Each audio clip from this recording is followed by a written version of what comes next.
is it?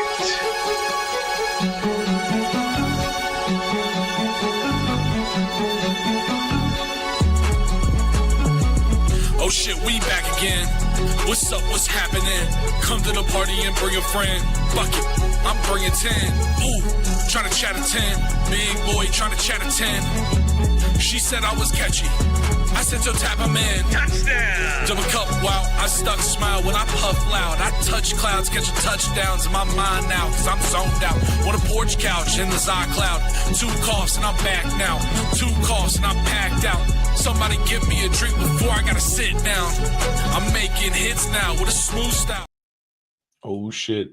What's up, everybody? It's your boy Riley Puddin Peters coming to you live with the Dr. Preston Rowe. This is the Trash Talk Tailgate. And we're here on a Tuesday, 2 p.m. for one thing and one thing only, to try to get Preston a new job. Preston, there's a couple head coaching positions up, and let's try to talk to some people. But there are some head coaching jobs available. How do you feel about it?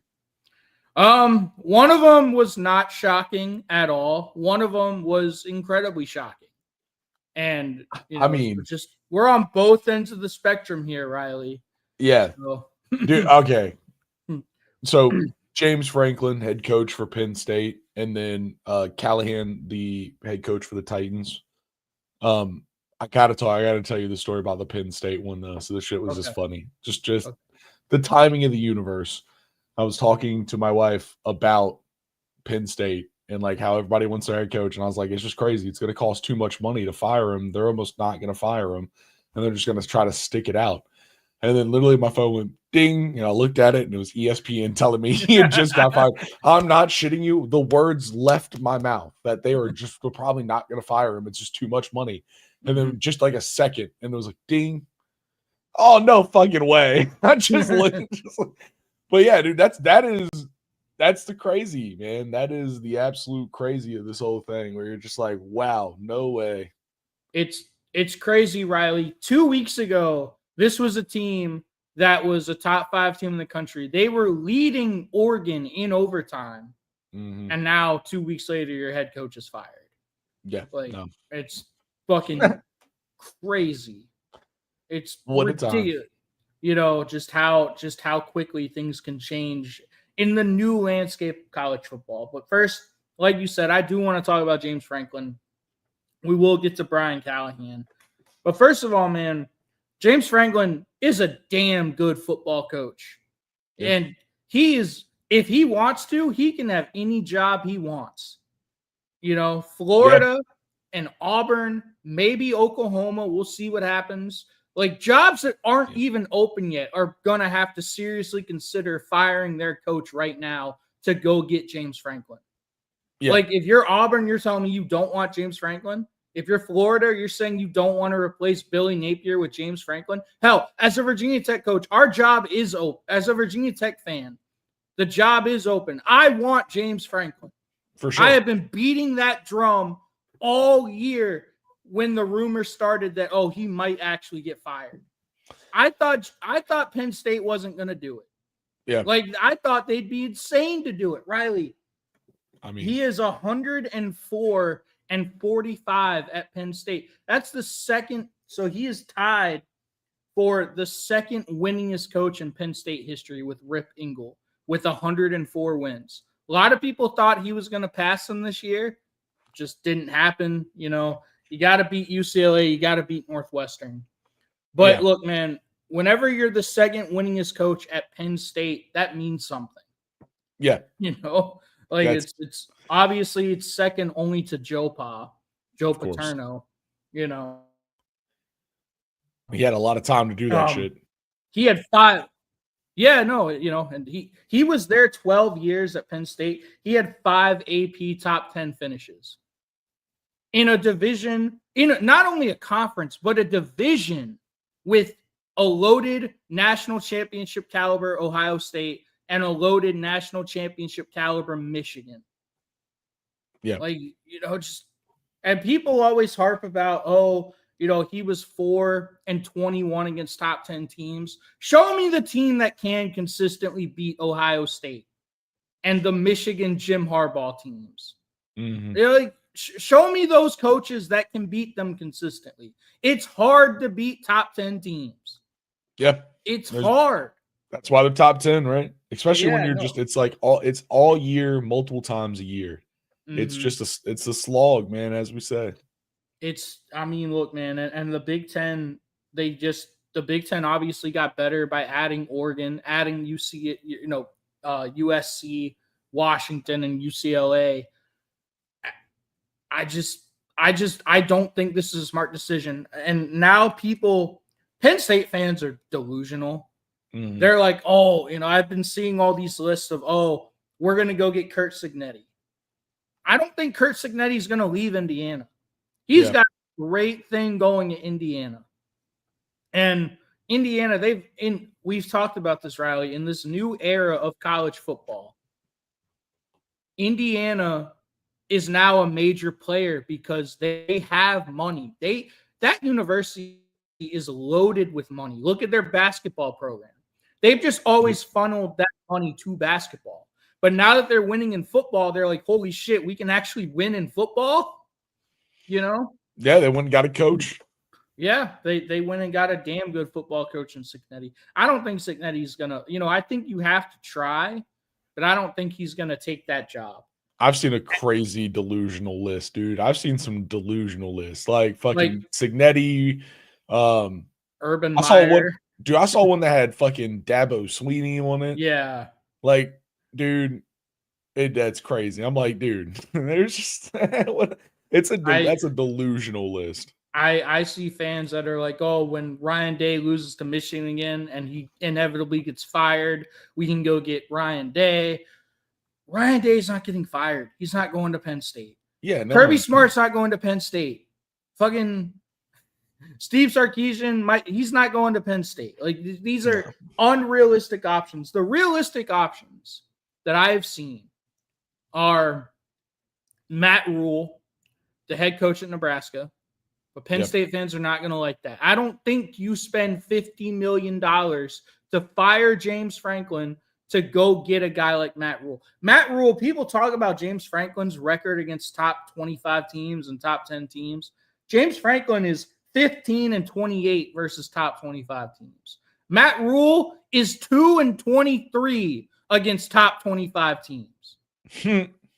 His last win against the top 25 team was when he was the head coach at Temple. He's been at Baylor and Nebraska since then. That's not great.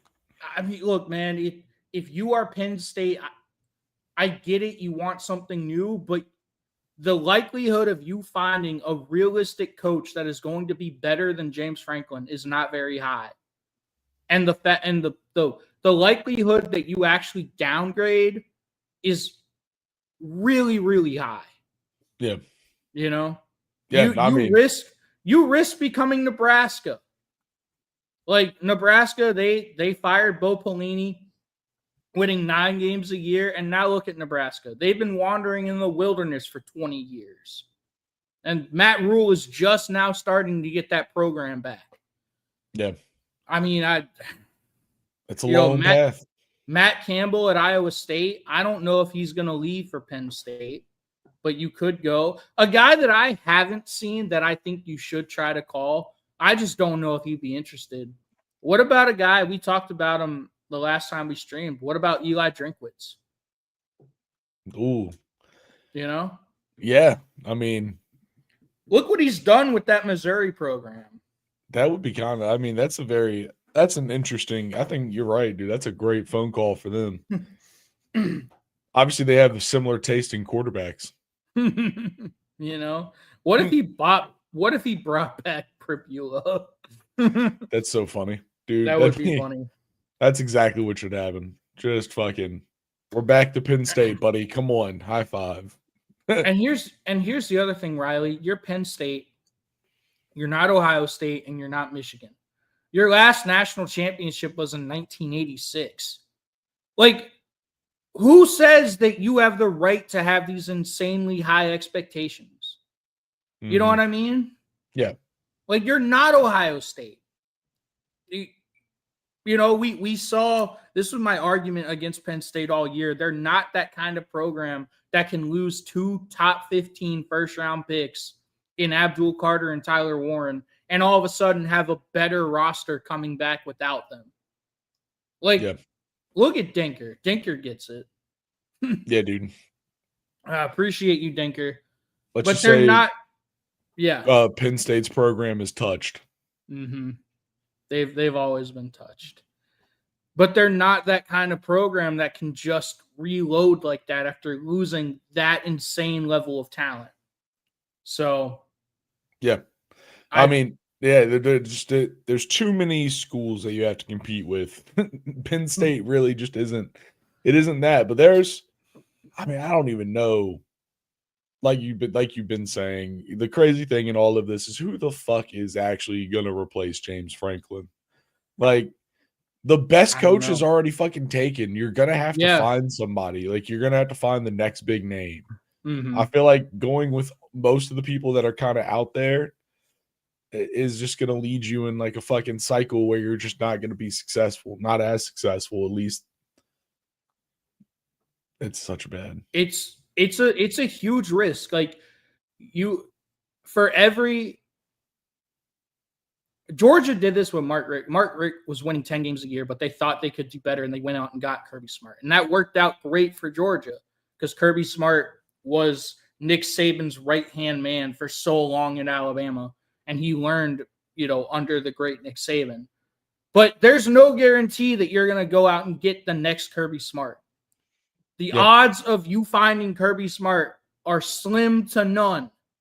Mm-hmm. And the likelihood that you just fucking cratered your program for one,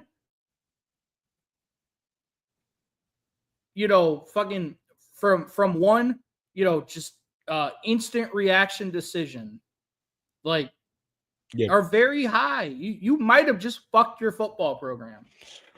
Yeah, for 3 losses, man. Yeah, no, that really is, dude. That's it, dude. There's not a lot of coaches. It's hard to win a fucking national championship winning coach is insane level of talent and insane level of skill. And so, yeah, I just think that's really it, dude. I mean, I think, this coming from a Clemson fan, potentially the best shot of poaching a coach is Dabo. I mean, with all the shit that's been happening, it would be crazy. It would the contract that's going to come with that is going to be fucking crazy. But I think, if you're talking about, there's 3 active college coaches that have won a national title. If you're going to try to get someone like that, the most poachable of them is fucking Dabo. And I think that's still going to be insane. So, you have They're to not find, getting Dabo. They're not. I don't think they're going to get him. I'm just saying the most poachable of the 3 is probably him. Like, you're definitely. I don't think Kirby's going to leave Georgia until he dies in the coaching office. I really don't. I don't even think he'll be Nick Saban and bow out gracefully. I think he's going to die in the coaching office. No, he's not going to die in the coaching office, right? He's going to die in a track hawk driven by one of his players. True. No, he's going to get hit in his reasonable car by one of the track hawks. And then, Ryan Day, maybe, but probably not. At this point, even after all of the hot seat talk, the motherfucker came back and won a dominant national championship. I don't think that program's stupid enough to let him go. No. There's a reason Ohio State is so successful consistently. Yeah. Because they hire great coaches and they don't fire them for, in the grand scheme of things, nothing. I told you, man, this Penn State team was not a national title contender. I said it all offseason. You got mad at me for saying it all the time. You were getting pissed off at me every time we talked about Penn State. That's not true. I got mad because you put them at 3 on our preseason ranking and then talked shit about them. So I didn't get mad because you talked shit about them. I got mad because we put them at number 3, and I was like, I don't want to. And then we talked shit about them. We did talk shit. And it was real. They earned it. Here we are. But Riley, those expectations, I think, got to this program. They realized they weren't going to win a national championship after that loss to Oregon. I think they put all of their eggs into that one game. And when they came up just short in double overtime, I think it broke something in that program. Yeah. And I mean, I don't know, man. I get it. You want to change, but the grass isn't always greener on the other side, man. Nah, and it's just such a crazy time to do it. Like, everything about that shit was stupid, I feel like. I feel like this is a crazy move out of Penn State. Even if they want to get rid of him, man, let them finish the season out. Like, you have nothing to lose. Nothing.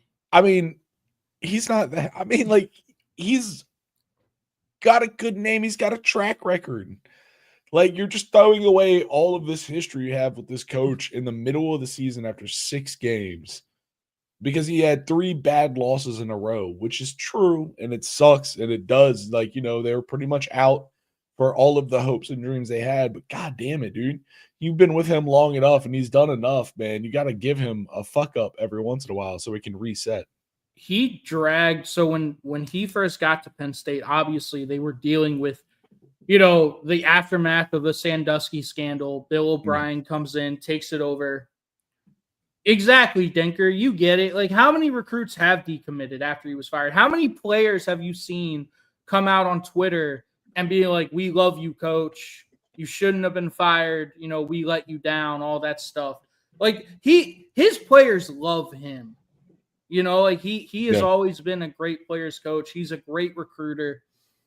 But think about where Penn State was when they hired him, Riley. They were dealing with the aftermath of Sandusky and all of that bullshit. And he dragged that program out from the past, and he modernized that into what? The entire Penn State recruiting class of 2027, which included a 5-star running back, a 5-star offensive tackle, and a 4-star defensive back, all have decommitted. That's insane. And that's the other thing. James Franklin is a hell of a recruiter. Yeah. Like, you could argue James Franklin is the reason for Virginia Tech's, is one of the reasons for Virginia Tech's decline because of how successful he was in going into the state of Virginia and poaching all that talent that typically went to Blacksburg. Yeah. He was the first guy to really do it, which is another reason why I would love to have James Franklin as Virginia Tech's coach. I think it makes sense for him. Yeah, you know. And Riley, he built up that program again to where they were a consistent top 10 team, where they were competing with Ohio State and Michigan, who they're better programs than they are historically. You know? Yeah, no, like, for sure. They're better programs now, and they're better programs then.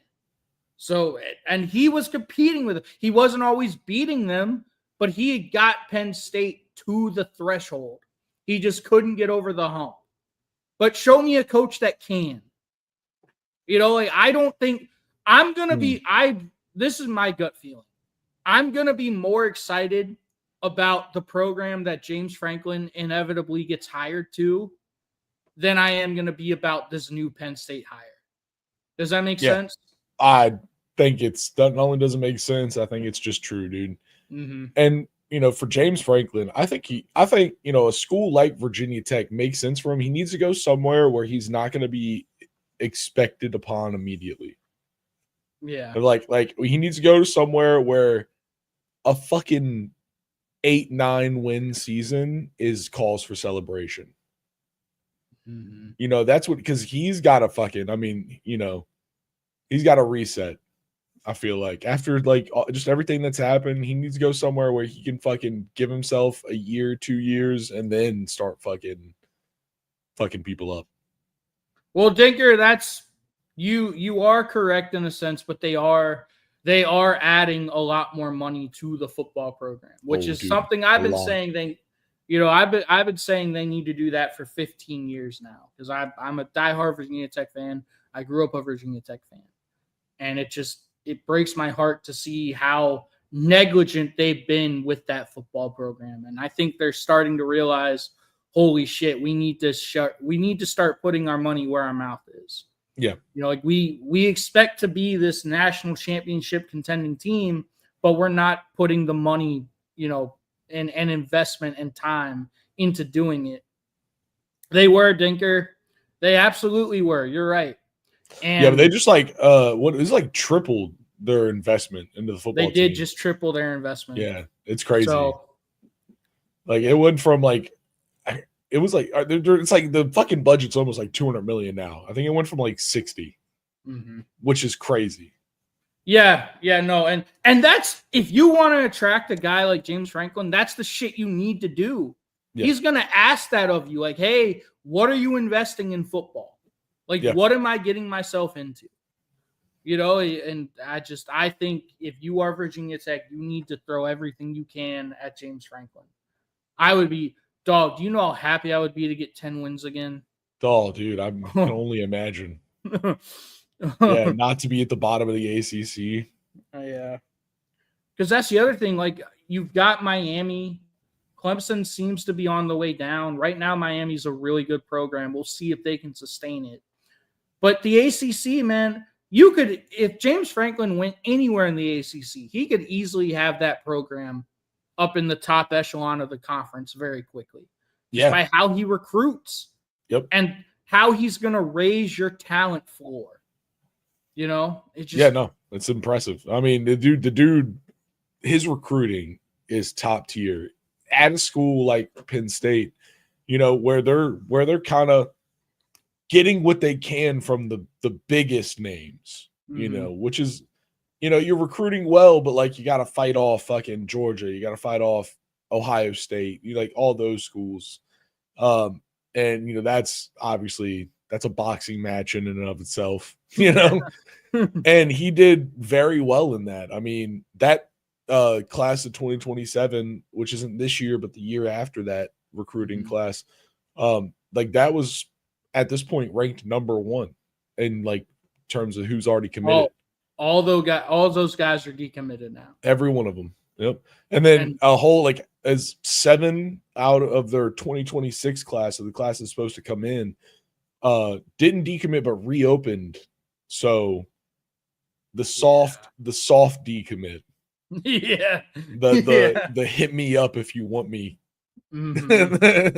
So, it's a world out there where there's a lot of promise for him. If you're spending $50 million to get rid of a guy like James Franklin, I don't know who you realistically expect to go in and get that's better. Yeah. Because Matt Rule doesn't do it for me. Matt Campbell doesn't do it for me. You're not going to get Kirby Smart. I don't think you're going to get Signetti. You're not going to get Ryan Day. Can you imagine Can you imagine if they hired Urban Meyer?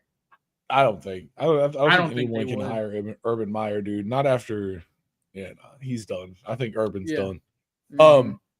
I mean, I'm trying to think. I just thought about this. This is, of course, the ethereal NFL back down to college pipeline. I'm trying to think of coaches. I mean, it fits right in. Obviously, we have Callahan getting fired, but I don't think he's going down. But I'm trying to think of someone that could go down and go take over this program too. But yeah, nah, dude. I don't know. I don't know who Penn State's getting. I think Drink. I think you need to call Drink and be like, "Are you interested in this?" Because look at how he's completely rebuilt this Missouri football program. And they just lost to Alabama. They lost to Alabama by 3. Yep. It's Alabama. Yeah. Just Willie Fritz, that's a good one. I don't know if that's going to do it for Penn State fans because they are a delusional, insane fan base. Yeah. I don't know if that's going to do it for them. If you fire James Franklin, you want no. That would be hilarious. I mean, Dinker, I don't think you're wrong. I'm not disagreeing with you. I don't know if they would go that route because I think they'd want a bigger name. Yeah. It's got to be a pool. Whoever they get, it's got to be a pool, man. What's up, Mr. Lee? The belly check. But yeah. Check. All right, let's talk about Brian Callahan, the Titans. Well, this was not shocking. Yeah, this was not. This was very. Riley, do you know what Brian Callahan's record was with the Tennessee Titans? What was it? 4-19. That's fun. 4-19, dude. They fired Mike Vrabel for this clown. Yeah.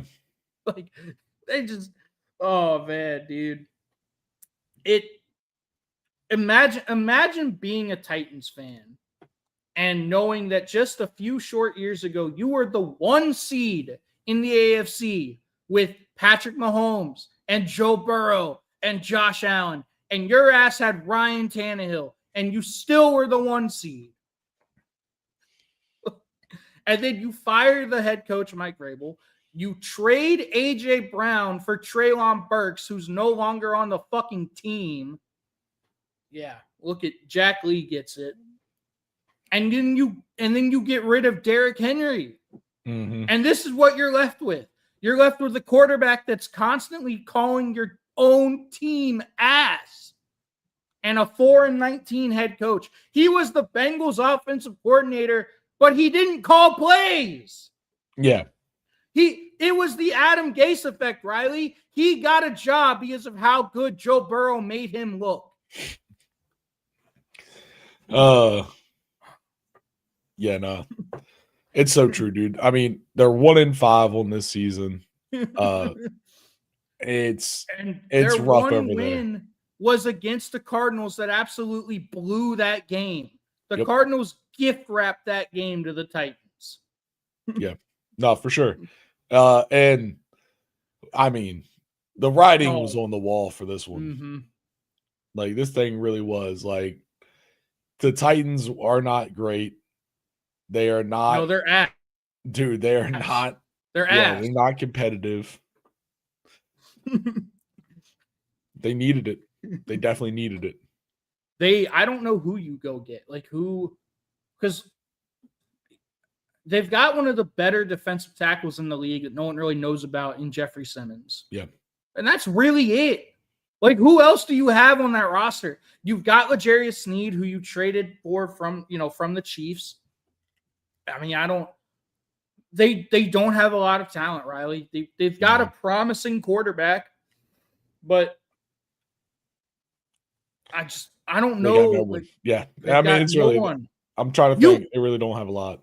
You traded A.J. Brown. Yep. A.J. Brown wanted about $90 million a year. Like, or he wanted a $90 million contract. Like, and A.J. Brown was 2 years younger. And then, so you trade A.J. Brown, but then you give that same contract to a 2-year older, not as good Calvin Ridley. Like, what? Who would you rather have, Riley? A younger A.J. Brown or an older Calvin Ridley? Yeah, no, all day. Give me the younger A.J. Brown. It's dumb. It's fucking dumb. Yeah, it is. What are the Titans doing? I've been asking that for about the last year and a half. I mean, dude, they fired Vrabel, who was a great coach. Like, just on some same kind of shit, dude. I think we're seeing the Titans. They did a similar Penn State blow up. Mm-hmm. Just kind of irrationally. And then they just sold the house, dude. Like you said, got rid of A.J. Brown, got rid of Henry, let Tannehill out, all of that shit. And here we are. They've got one player of note and a whole lot of ground to gain before they're even truly competitive in the NFL. And Riley, do you know who comes to play them next? Who? It's the 4-2 New England Patriots. It's the fight, baby. Vrabel's back to beat them up. Mm-hmm. I bet you Vrabel's really happy, dude. He's sitting in his office going, You know he's fucking vindicated. Oh yeah, no, he's feeling it.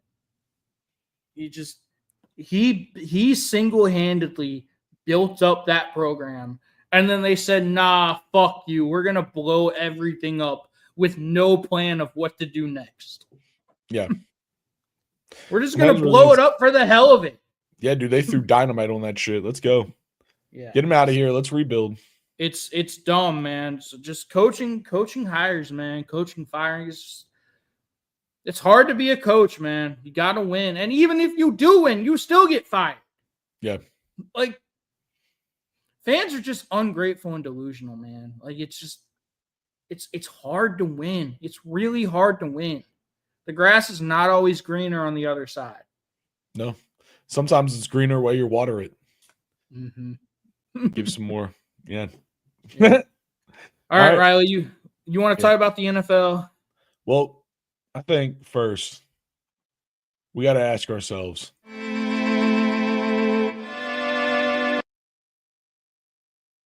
what's wrong with the Jets today? Well, they still don't have a win. They still don't have a win, dude. Don't have a win.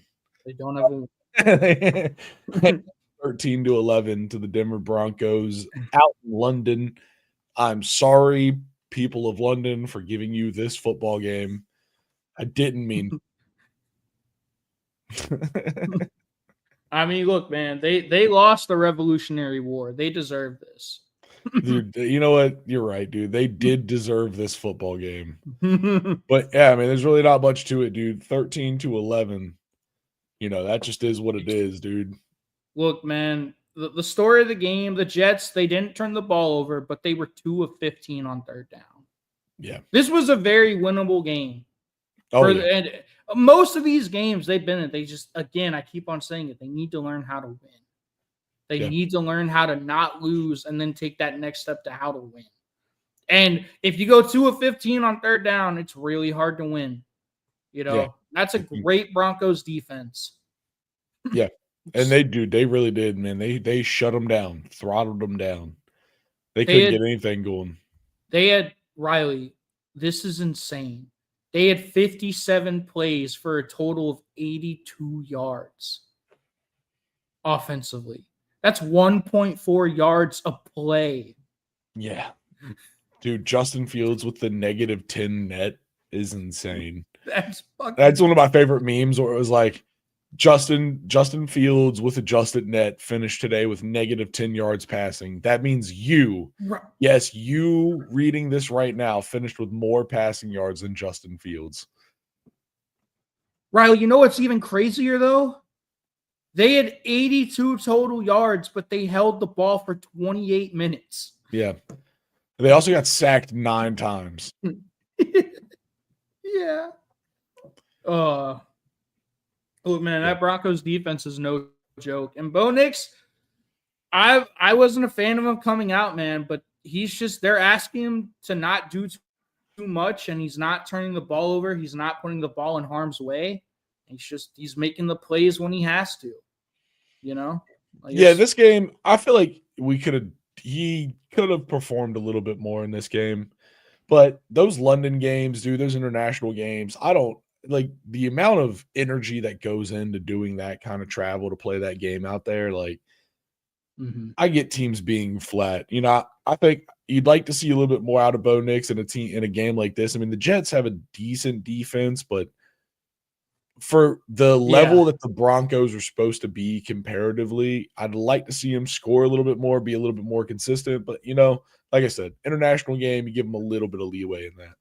Again, I think that's on Bo Nix. I'm not a Bo Nix believer. Yeah. You know, I think Sean Payton's going to get the very best out of him. I just don't think he's very talented. I think he's very limited as a quarterback. Honestly, I think you just said that perfectly. Sean Payton's going to get the best out of him. Mm-hmm. Like, whatever happens after this is not going to be the same. Yeah. All right. But I'm not going to spend that much time talking about a 13-11 game. So let's move on. Cardinals, Colts. Yeah. It's time to talk about the 5-1 Indianapolis Colts. It is, dude. It is. I picked them to win this game because I am not a Cardinals believer at all. But look, man, the Colts, man, they look legit. Daniel Jones, he turned the ball over and they still won. Yeah. You know, he had an interception. And Jonathan Taylor, holy shit, man, where the fuck was he last year? He was hurt, obviously. He's having a bounce back. He could be comeback player of the year. Yeah, he's having a great season so far. Mm-hmm. And And Jonathan Taylor is one of those backs, dude. We knew how good he was. And like you said, last year he suffered some injuries, had a tough sledding, but now he's back. And dude, I mean, a monster. He's so hard to stop. He is. I mean, it's just this Cardinals team, they're not very good. I feel like they're gonna have a really bad year. I think losing that game to the Titans, the way they just gift wrapped that win to them, I think that probably mentally broke them for the year. I think their head coach might get fired because of it. And look, man, the Colts, Shane Steichen, man, he's a really good coach. Like, it's crazy. It's crazy what happens when you give a really good offensive coordinator or quarterback that's not Anthony Richardson. Yeah, right. So true. Yeah. I mean, through 5 games, my man's already got 532 yards. He's averaging over 100 a game. I mean, that's just devious work out of the running back. Jonathan Taylor has 600 yards and 7 rushing touchdowns. He's averaging 100 yards a game. Like, come on, man. Yeah. That is. And also, shouts to Jacoby Brissett for coming in. Obviously Kyler Murray was out in this game, so Jacoby Brissett comes in for the Cardinals. And, dude, he had a great game. Dude, I was like, dude, I think they got to rethink some shit because Jacoby Brissett's a ballin'. Well, Riley, is it a coincidence that Battlefield 6 came out this week and Kyler Murray was inactive? Yeah, dude. Is that a coincidence? Yeah, he has carpal tunnel is showing up in his wrist. Like, coach, I can't throw. I'm sorry. I was sniping all night. I was Mr. on Lee, Firestorm. Mr. Lee, that Battlefield post, that was actually made by Kyler Murray. Yeah, Kyler Murray's already put 30 hours into a game that came out on fucking Friday. Yeah, dude. I got to sit out, dude. My wrist hurts. Sorry, coach. But yeah, man. Yeah, we do have to talk about the 5-1 Indianapolis Colts, dude. 31-27. This game also showed their ice, dude, because they started to learn, or they started to lose. I mean, there was a moment there where you're like, oh, and then they went, no. Whatever you're thinking, no.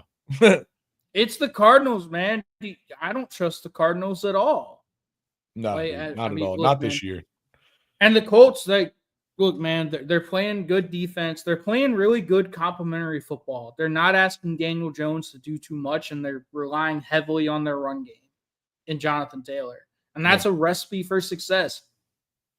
They got the bubs, dude. The Colts got the bubs, man. They got, especially on the offensive line.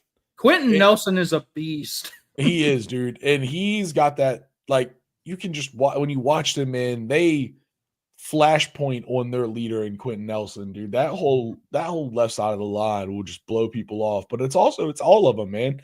Like, you can't have that consistent, only being able to run through one side of the line. So yeah, nah.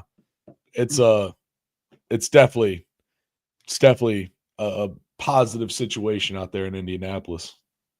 Yeah. All right, moving on. Let's talk about the Chargers and what was one of the surprises of the weekend for me, just because of how close this game really was. Riley, I figured it out. I figured it out, dude. Mike McDaniel wasn't talking about the Dolphins.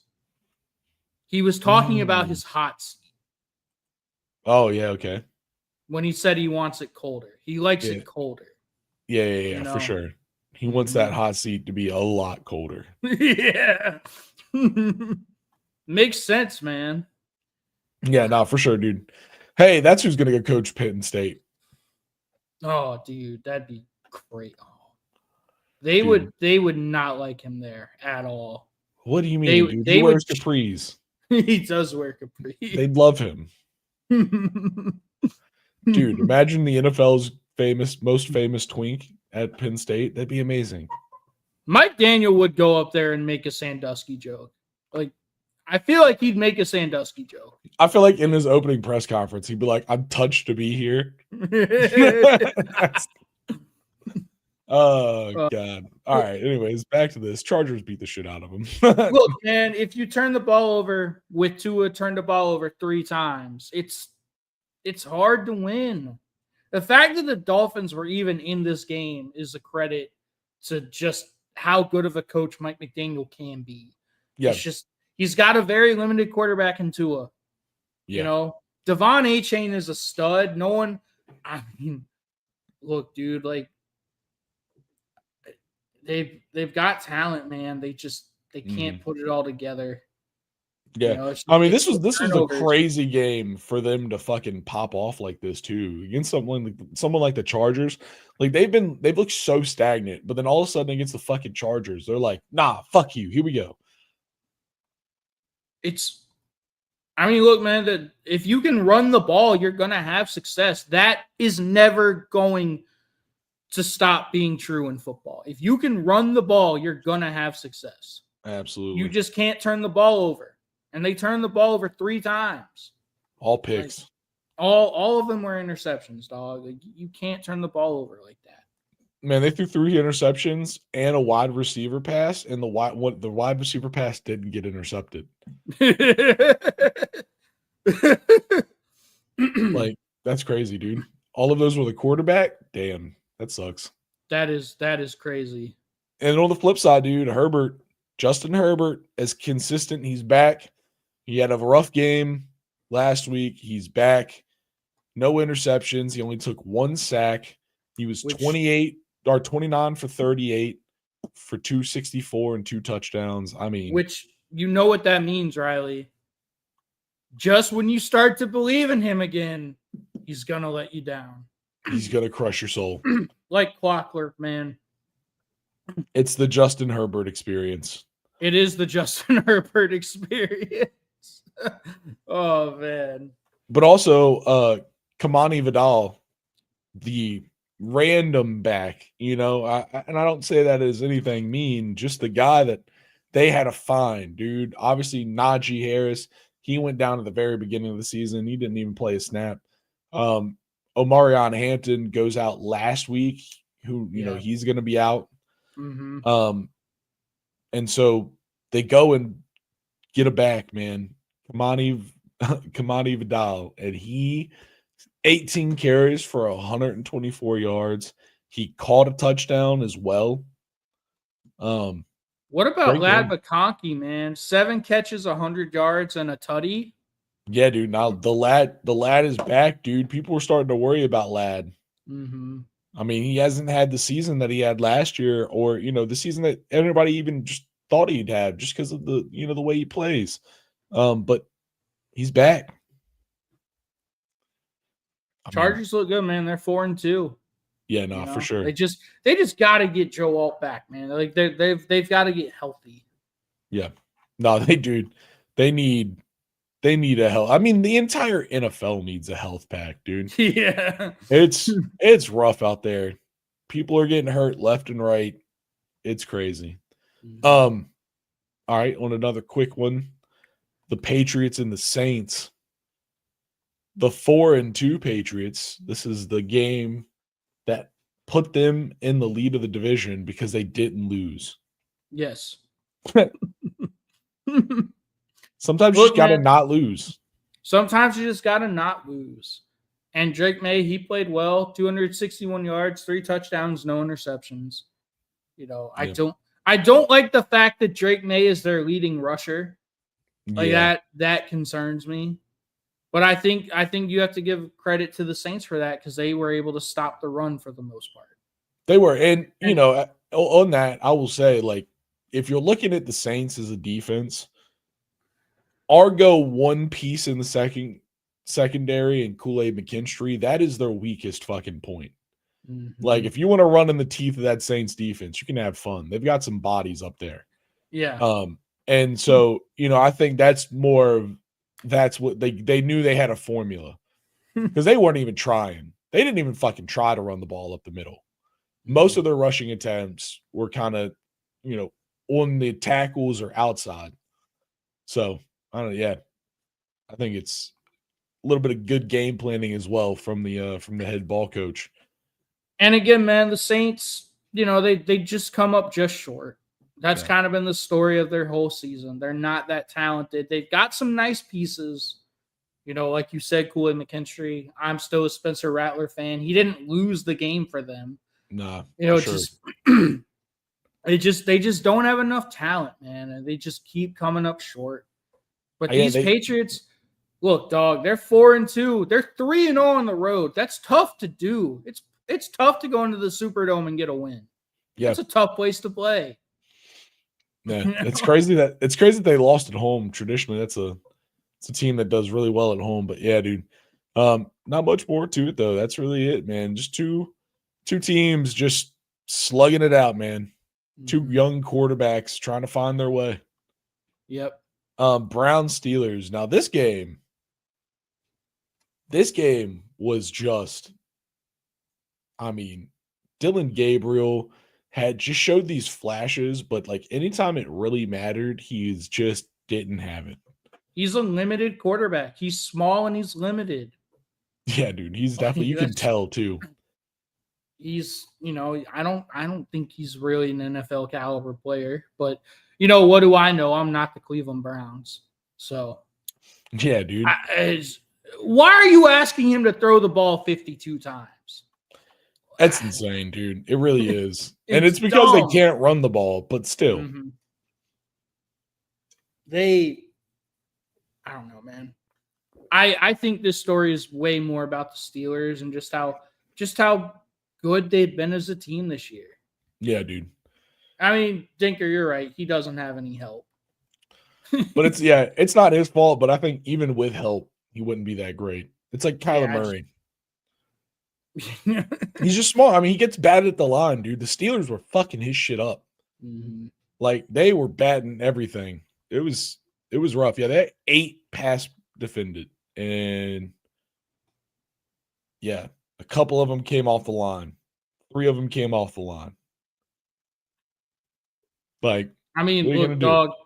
Whenever you've got Jalen Ramsey coming into the backfield and getting 2 sacks, it's going to be a bad day for your offense. Did you see the quarterback hit total for the Steelers? No, I did not. Not the sack total. The quarterback hit total, 16. 16. No.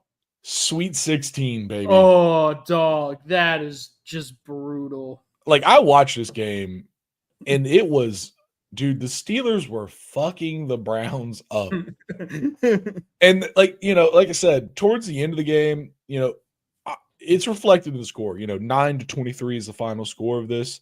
Cleveland put up 3 field goals. Those 3 field goal drives were their best drives. That's where they got all their yards.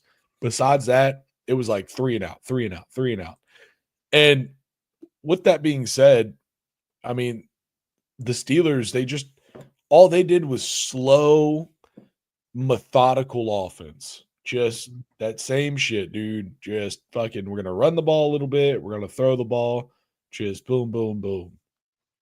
But Riley, here's the other, to your point, this is a great game plan by the Steelers. They know their strength is their defense. So what they need Aaron Rodgers to do is not turn the ball over. We're going to get up early, and then we're just going to pin our ears back and go get the fucking quarterback because we know they need to throw. Yeah. And that's what they can do with TJ Watt and Alex Highsmith. Even fucking Jalen Ramsey, dog. Yeah. They were sending corner and safety blitzes. They got 16 quarterback hits. You're not going to have a fun time as a quarterback when you're in that situation. Yeah, no, for sure, dude. You're not. Yeah, dude. They were all over the field on him, man. It was rough. It was really rough. And like you said, dude, Aaron Rodgers, an early touchdown to a guy that no one really knows, and Hayward, and not the one that's famous on that team. Connor Hayward. Yeah, not Cameron, Connor. Yeah, Connor. I was like, they got to be related, right? I don't know if they are. It was like they have to be. But yeah, dude, they get that one early touchdown, and like you said, dude, pin the ears back. Let's go. And, they got DK Metcalf involved, 4 catches. DK Metcalf is their big play guy. They just throw the ball up to him down the field, and he makes plays, 4 catches, 95 yards on a touchdown. And Dinker, to your point, I did see this comment. Yes, you are correct. Andrew Berry has fielded maybe the worst roster in all of the league. And he also made the biggest maybe the biggest bonehead dumbass decision in NFL history by giving Deshaun Watson a $230 million fully guaranteed contract. One of my favorite stats is that the Cleveland Browns pay 8 quarterbacks and only 3 of them are active. Actually, I think that's less now because of Joe Flacco leaving. No, it's still 3. It's still 3. It was 4. So that's just ridiculous. But yeah, dude. I mean, the best part about that whole thing, and we're going to talk about him a little bit later, is the fact that when they got rid of Baker Mayfield, they said they needed an adult at quarterback, and then they went out and got a serial sexual rapist and sexual assault artist. Hey, man. Only adults can go to those massage parlors. Kids can't even get in. Yeah, man. All right. Let's talk about another fun game. The Panthers beating the Cowboys. The Rico Dowdle revenge game, Riley. Oh, fresh off of putting up 200 yards on the ground last week, Rico Dowdle does it again. 30 carries for 183 yards, a 6.1 average. They didn't let him score a touchdown, and to that I say F you to the Panthers. Is it? I mean, but Riley, this was really the fuck Jerry Jones game. It was. I mean, it was the fuck Jerry Jones game. You know, they had a chance to re-sign Rico Dowdle. Jerry Jones said, "No, you're not good enough. Go to fucking Carolina. I don't give a shit." Yeah. And then he comes back and he's gonna haunt Jerry's dreams for a while, just like Michael Parsons is gonna haunt his dreams. Yeah, you know? Michael Parsons. He's always there. And then, I mean, Rico Dowdle, let's not forget, he also led the team in fucking receiving, where he did actually get a touchdown there. Yeah. I'm like, you gave him one in the air, dude. Give him one on the ground. Come on. Give him one on the ground. He deserves one on the ground. And then Ted McMillan, he had 2 touchdowns. Game. Yeah, only 29 yards, 3 catches, but 2 touchdowns, dude. 2 for 3 on tutties and catches. That's fucking hot. You know, I personally would take Emeka Egbuka over Tet. Yeah. But Tet's been playing really well, man. Like this is a really good, promising young rookie wide receiver class. I think it is. I think we've got some studs, man. Yeah, dude. There's some really talented guys that came out. I mean, Tet, Emeka Egbuka, Jalen Lane's had some flashes with the Commanders. Like there's some stud wide receivers, young wide receivers. Absolutely, man. You know, Bryce Young is playing better. You know, didn't have a great game. Had 3 touchdowns, threw an interception, had 199 yards through the air. You know, but it's just, man, if you've got a great dominant run game like that, you're gonna probably win a lot of games. Yeah, and what do you need to do? Dog, this Cowboys defense is fucking terrible. It's crazy what happens when you lose your best defensive player. And all of a sudden your defense gets worse. But what do you mean? Astronomically worse? What do you mean? They upgraded to stop the run. I mean, it's crazy. Oh, man, dude. And when you taking the fact that they really did say that they were doing that trade to upgrade their run, and they've just gotten mercilessly ran on by every team pretty much this year, is great. It's classic Jerry Jones, Riley. Riley, do you want Jerry Jones to live forever? As a Commanders fan, I want them to turn him into Jerry AI. Like just upload his consciousness into an AI and make that the GM in perpetuity. Mm-hmm. Just so he can mess up people's names and make stupid choices forever. It's really cool, man. You know, Cowboys, they fall to 2-3. Panthers are 3-3. They're 500. You know, they've got some promise. They went from 0-3 To 3-3. To 3-3. 3-game winning streak, baby. Let's go. All at home, dude. 3-0 at Dog, home. What did I say? Rico Dowdle is, I mean, if he continues to play like that, it's going to be hard to beat them. Like I say, Riley, if you can win the line of scrimmage and if you can run the ball consistently, you're going to win games. It's not that hard. It's crazy, like the switch they've made to get there, too. You know, claps to the Panthers turning that shit around. They're like, oh, you know, we've got a really small, kind of limited quarterback who we can't ask to do too much. Maybe let's stop trying to put everything on him and let's try to run the ball to take pressure off of him. Nah, for sure. Give him just a little bit of space. You know. All right. Moving on, we have another. This one I think did turn out to kind of be the banger that we thought. It was a little bit low scoring than I thought it was, but this was a good game, man. Duval. They didn't. They finally lost one at home. Oh, look, man. Sam Darnold. I wasn't a fan of Sam. I was not a fan of the Seahawks getting rid of Geno Smith and bringing in Sam Darnold. But Sam Darnold has proved me wrong. Look, man, he threw for almost 300 yards, 2 touchdowns, didn't turn the ball over. That was always the problem with Sam Darnold, is he would tend to turn the ball over. But he's been playing really clean, really good, efficient football. Yeah. And, you know, I mean, look, the Jaguars, they knew what they had to do. They stopped Kenneth Walker in the Seahawks run game. But they couldn't stop Jackson Smith-Njigba. Jackson Smith-Njigba is a beast. Yeah, dude. I mean, he was just running by him. There's no stopping that, dude. He's just fast. He's over top of their heads. Also, the defense. You got to give a shout out to the Seahawks defense. 7 sacks. Yeah. 7 tackles for loss. Quarterback hits. That's insane. 17. Hey, Sunshine. Conservative. Got you, dude. One, appreciate you for showing up, Dinker. Shout out Gabe Owners and Hanson. Dude. And Hanson Tudix? Tudix. I'm going to start calling him Tudix. Hey, Dinker, we appreciate you, man. Tell your buddies to get in here, dog.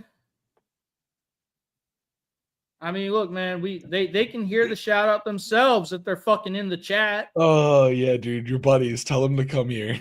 Yeah, dog. Come on. All right. Tudix. 17 quarterback hits. That's insane. That's ridiculous. I'm just gonna go back there. That shit was crazy, man. It's just dumb. I mean, what else do you want to do with your franchise quarterback than let him get sacked 7 times and hit 17? And Riley, you know what the crazy thing is?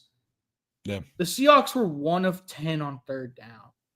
But it didn't really matter because their defense was just fucking smothering that Jaguars offense.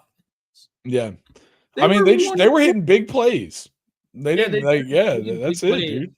Yeah. Like sometimes the thing about 3rd down efficiency is even if you suck, sometimes you're just hitting big plays. Mm-hmm. You know, that's maybe not the most consistent, but fuck it, they won.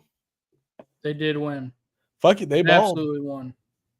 You know, and look, man, the Seahawks, they're 4-2. I didn't think the Seahawks were going to be that good this year. Mike McDonald is proving to be a great young head coach. He was a great defensive coordinator. That defense is fucking balling right now. You know, and Sam Darnold's not turning the ball over. You know, they're right in contention for the NFC West, dog. I mean, I think everyone's kind of there for that one, except the Cardinals. Except for the Cardinals. I mean, that division's literally just the 4-2 show. Yeah. And we're gonna back that up by showing you another one, the Rams. Mm-hmm.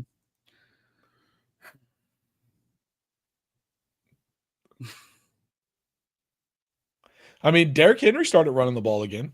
Yeah, but they wouldn't give him the ball on the goal line. Yeah, no, for sure. It was dumb. Like you're running the ball really well with Derrick Henry. Then you get down to like the 3-yard line. You're like, let's not run the ball. Let's throw the ball and then be shocked when we don't score touchdowns. Yeah. It's rough. I mean, it's rough, dude.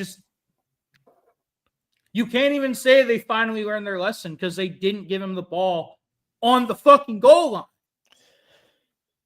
And you're like, it's Harbaugh, dude. He needs to get an exorcism or something, dude. I know. Like, I don't know what's going on with him, man. He's having a rough time. And they went through 2 quarterbacks in this game, Cooper Rush and Tyler Huntley. I just, damn, they aren't waiting for Lamar to get back. There's always a team that comes out of nowhere that you aren't expecting. Last year it was the Commanders. You could say the Vikings as well. This year it's probably the Colts. And then there's also always a team every year that you think you just assume is going to be excellent and is going to be in the playoff hunt. And they just shit the bed. This year I think it's the Ravens. I don't think it's a debate. Yeah, for sure. They've just been plagued by injury. Lamar is out, and they just, with all those injuries on defense, you would think the one constant would be we're going to run the ball with Derrick Henry. And they haven't. They've just chosen not to. Yeah. Yeah, it's not great. Not great. And, here we are. They're 1-5. They're probably, I think the thing for the Ravens in this is that they're going to get a decent draft pick. Get some decent draft picks. But, yeah, dude. On the other side, though, the Rams, man, just playing consistent football. It's nothing too crazy out of them. Matt Stafford, he can chuck it deep, the best of them, but he's just not fucking up. No. He's doing the smart thing. And, their defense plays very well. They've got one of the best young defensive fronts in all of football. Yeah. They just... It's mean, dude. All right. Yeah. The Rams look good, man. 17. It's hard to go into the bank and get a win. It's hard to go in the bank and not let the Ravens score a touchdown. Yeah. All right, let's talk about the game that got a man fired. Did get a man fired. Damn, dude. Geno Smith, the turnover machine. Cam Ward is now 1-1 since saying that the Titans are ass. But we will see if things change now that Brian Callahan is gone. That new quarterback juice. That new coach juice. Oh yeah, sorry, yeah, new coach juice. Yeah. Man, 2 fumbles lost from Cam Ward was rough. Just the turnovers, man. The turnovers. It'll get everyone. You can't be that bad of a team and then turn the ball over. You're not gonna win. It's just no. Look, man, Geno Smith, he had 1 interception. That's really good for Geno this year. Yeah, he's not throwing 3 picks a game. Geno Smith, man, the absolute pick machine. And you know what I really liked, Riley? The Raiders gave the ball to Genty. They were running the ball with Ashton Genty. They gave him the ball 23 times. Yeah. And I mean, I said it, dude. They're going to make him successful. Yeah. They are going to make him successful. They don't have great wide receivers. Trey Tucker, 5 catches, 70 yards, no touchdowns. Michael Mayer, the tight end that I was really high on coming out of Notre Dame. They're finally starting to get him involved. Brock Bowers, he's out. Yeah. I mean, that one fucked me. Look, man, the Titans are they're a dumpster fire. The Raiders are not much better, but they're better than a dumpster fire. Yeah. I think that's how you sum up this game. That's for sure, dude. The Raiders aren't good, but they're good enough to beat the Titans. Yep. The Packers beat the beaten up Bengals. Look, man, Joe Flacco only got sacked 1 time. Yeah. Crazy, right? And he didn't turn the ball over. And the Packers only had 5 quarterback hits on him. So maybe improve. I mean, they still didn't win the game, but they were able to get Jamar Chase the ball. T. Higgins had a decent game. Joe Flacco, we will see if he can start winning games for this team. We will see. I don't think it's going to happen. I don't think he can. No, I don't think it's going to happen either. And then Josh Jacobs had a big game. 18 carries, 93 yards, 2 touchdowns. The Packers, they ran the ball. They do. They ran the ball with a lot of people, too.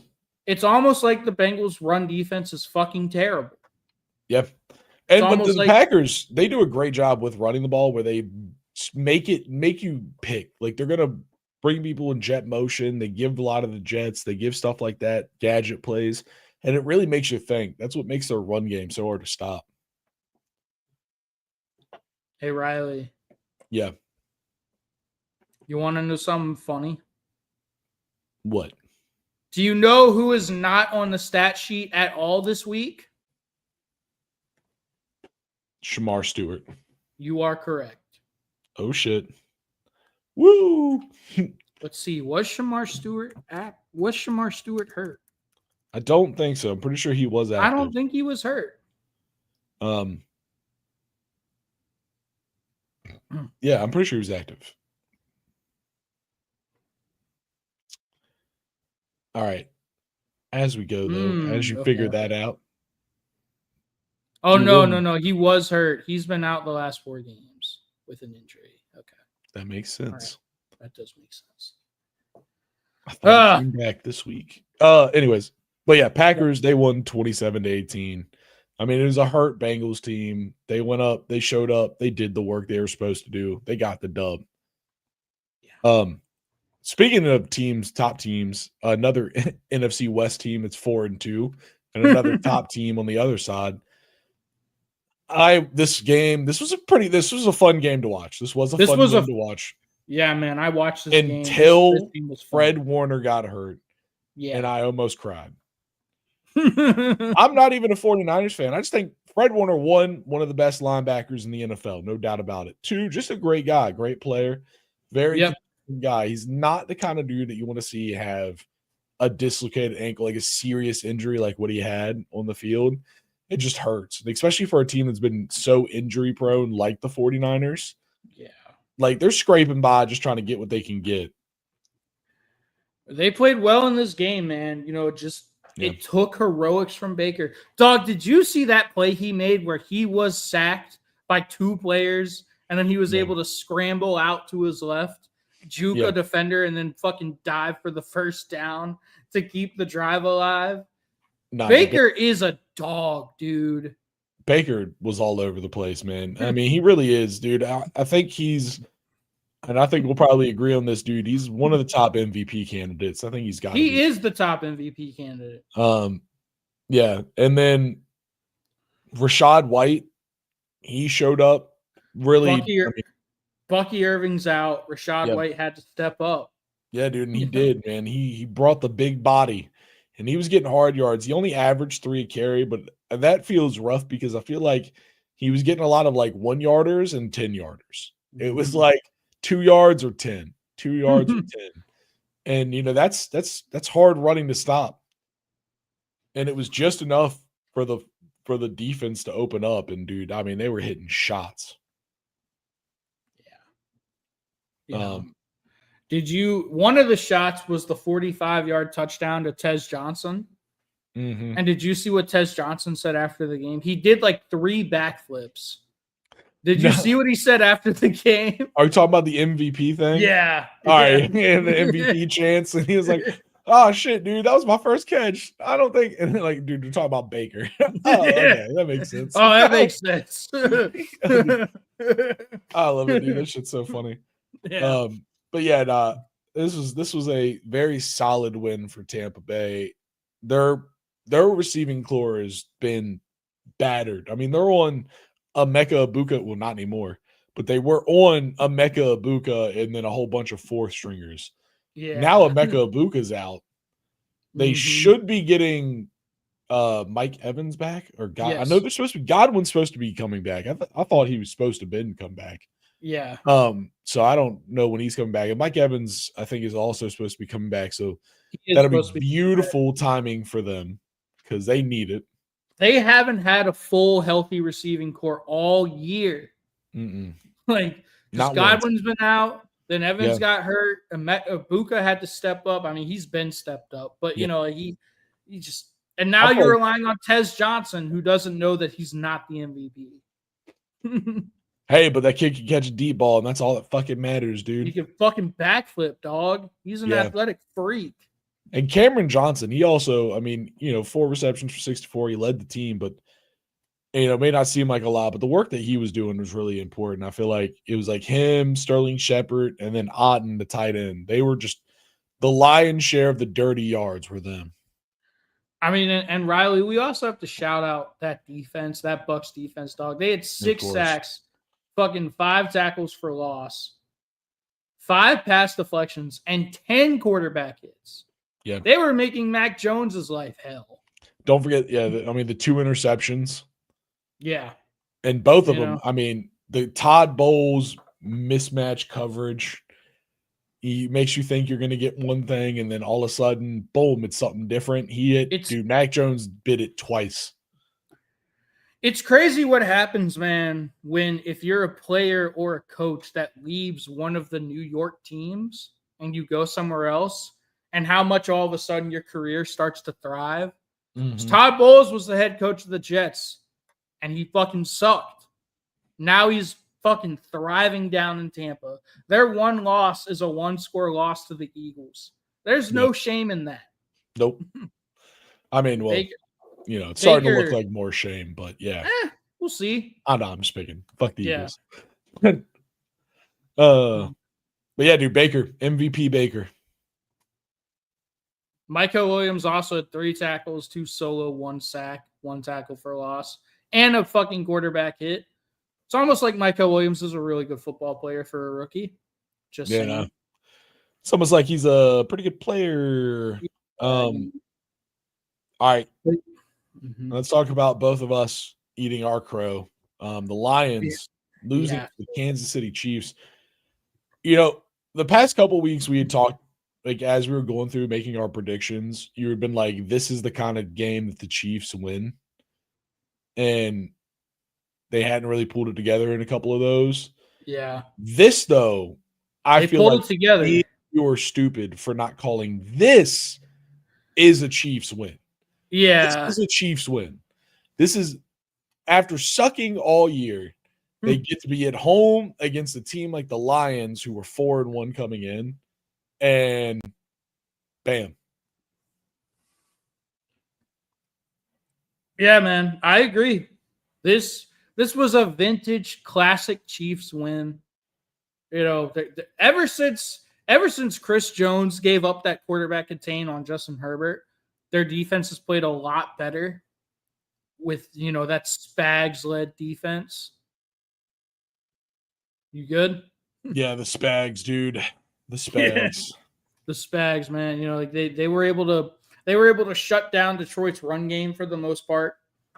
Yeah, look, man, Patrick Mahomes, he's quietly put himself back into the MVP conversation. I get it, they're 3-3, but they are not 3-3 without the miracle worker that is Patrick Mahomes. Oh yeah, I mean, listen, dude, that team will and forever has to be the Patrick Mahomes show. Yes. That's just the way they're built. I mean, listen, it works. When it works, it works. And all they did, dude, they were just throwing touchdowns, man. Yeah. Let Patty score, dude. Let Patty score. Xavier Worthy has been, I get it, he only had 2 catches for 20 yards, but his speed and his ability to take the top off the defense, it opens up everything else, over the middle and underneath. Yep. For that offense.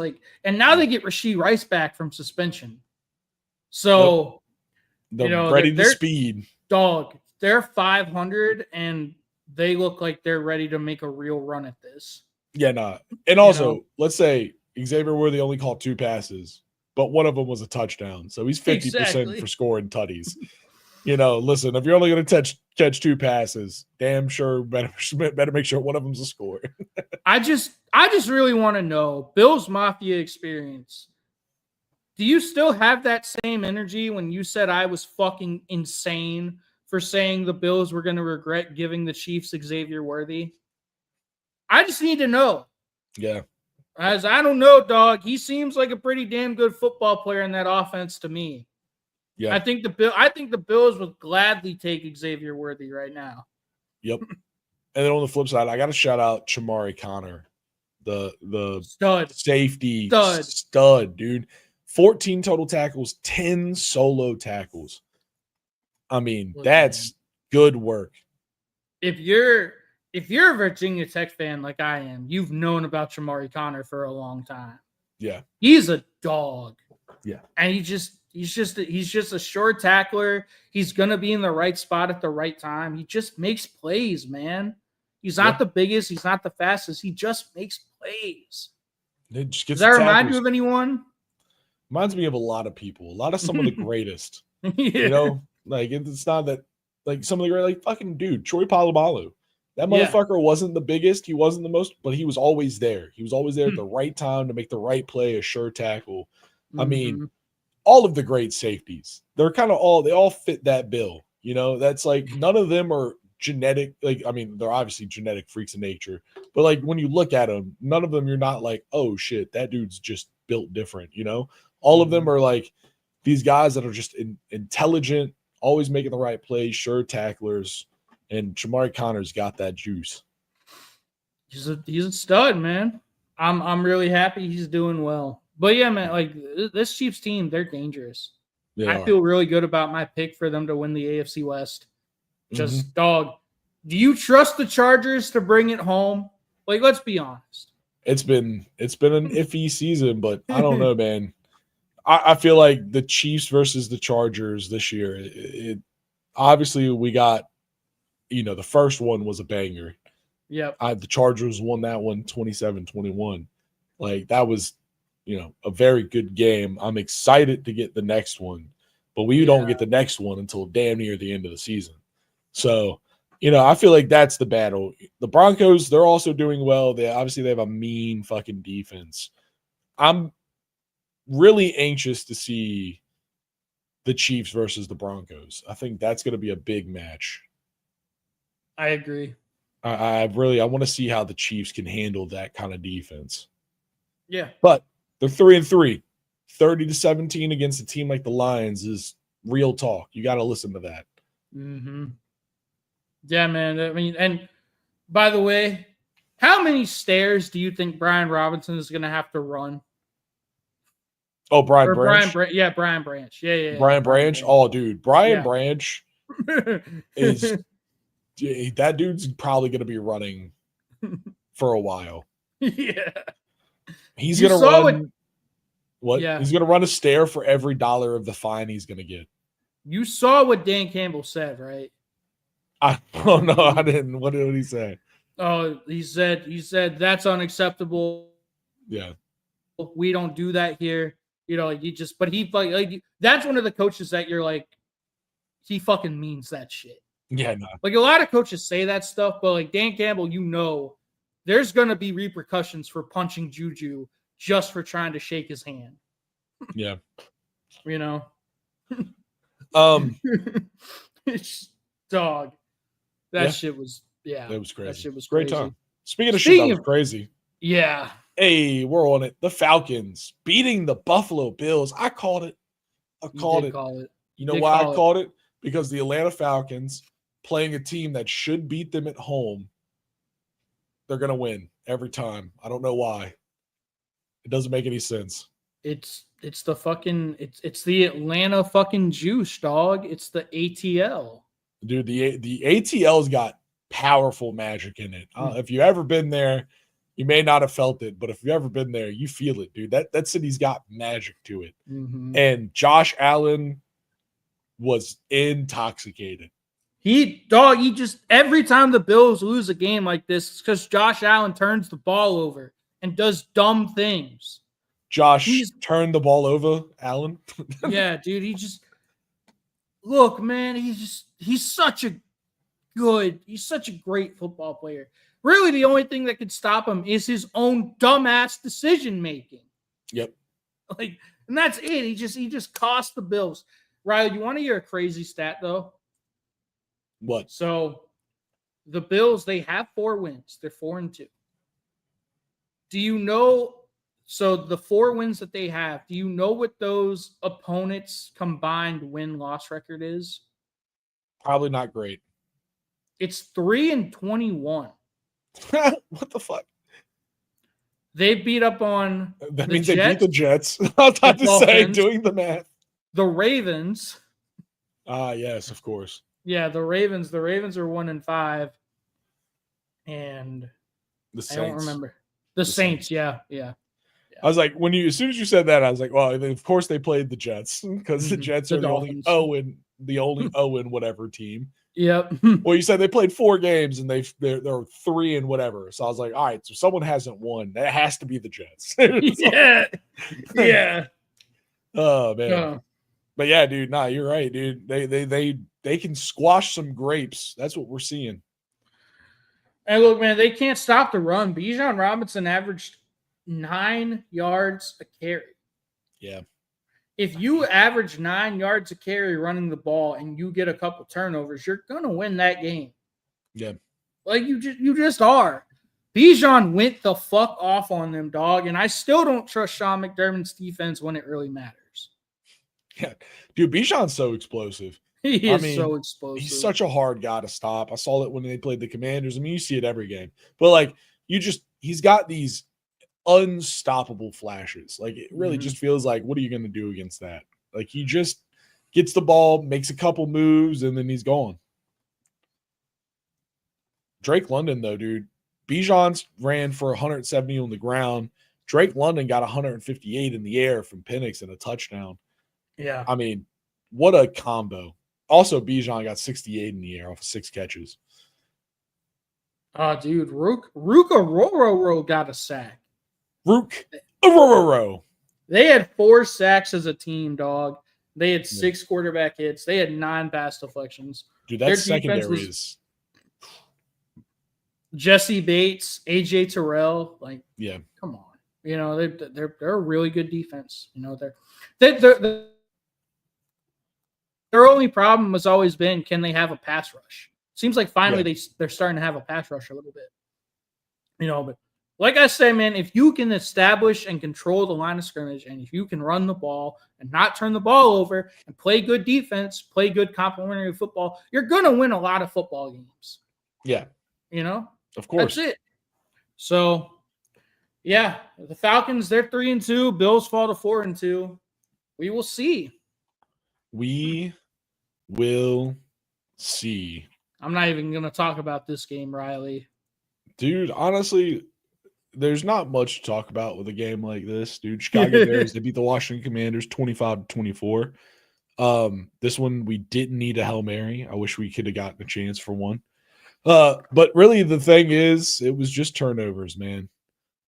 And our 2 best players, Jaden, he put 2 on the ground, only lost 1, but he put 2 on the ground. And then Bill put 1 on the ground and lost it. And then, of course, Jaden, he had the pick. But it was the fumbles, man, especially the late fumble. We had this game won, literally won. And a late fumble gives the Bears good field position. They only had to go 20 yards, thank God, because that's all they got. And Moody was able to kick a good kick to get him out. In a game where the Bears had a touchdown negated because of an illegal formation. Hot. Like, you can't lose that game, Riley. You can't turn the ball over. Yeah. Not that many times. No. You know, you can get 1, but 3 is crazy. Dude, a pick and 2 fumbles. It's just too much, man. You know, what are we going to do? And Swift had a great game. I mean, he 14 carries for 108 yards. And it was had consistent. That one huge touchdown. Yeah. You know. Oh, yeah, that was the receiving touchdown. Yeah. The receiving touchdown. 55 yards. Yeah. I mean, it was just you know, that team is the Bears. They get a lot of people the ball. You know, no one person does crazy amount. I mean, Swift had a great game. On the flip end, you know, we moved the ball, but at the end of the day, we turned it over, man. You can't do that shit. You made Caleb Williams look kind of competent.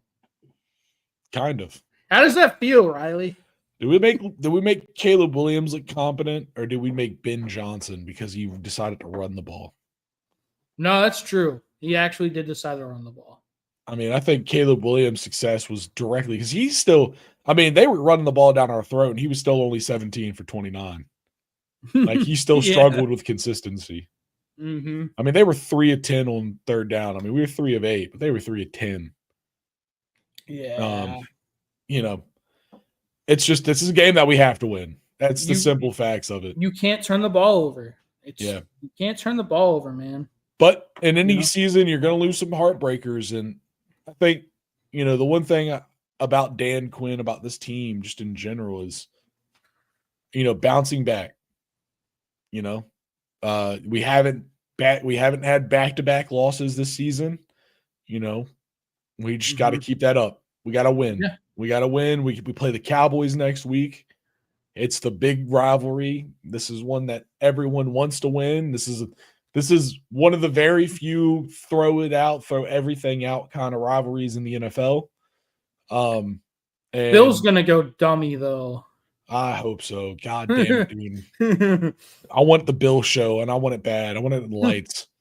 And then, so we play the Cowboys to go on and play the Chiefs after that. So this is a 2-game away, by the way, for both of them, away stints. That, this is a good test. This is a test stretch, and we got to find our way. Mm-hmm. Yeah, man. That's all I got for that one, man. Yeah, dog. This was a good one, I think. This was a great one, everybody. Thank you for tuning in to the Trash Talk Tailgate. Please like the stream. Give us a comment on the stream. Tell somebody about us. That we'd appreciate that, dude. Tell one person about the TTT today. Yeah. And most importantly, check us out on all social medias at Trash Talk Tailgate for more of our content. Always posting on those. So please go give those some love, give those some shares. But for this one, y'all, we're going to wrap up and get out of here. Peace.